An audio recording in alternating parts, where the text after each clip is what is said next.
Care, we take to the air because we care. Where is your emergency located and what supplies do you need? A tornado just went through Little City. The entire city was demolished and no one can get to us. We are in need of essential supplies and prescriptions. Anything specific we can get for you? Prescription medicine for asthma inhalers.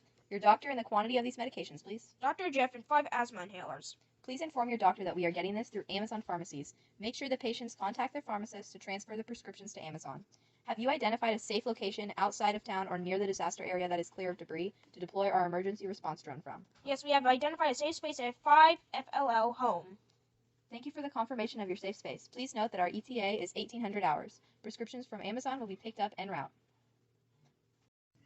Vehicle arrives on scene at 1845 and launch teams get ready to deploy the drone with a pre-flight check. Drone is powered on, package is secured, and go for launch. Using GPS coordinates, the drone goes to the patient's house of 12 Cargo Circle, identifies the patient by infrared and biometric scan, and the winch system lowers the asthma package and the patient takes the cargo. Drone climbs back onto return home altitude and then returns to the launch zone. Team completes the post-flight inspection.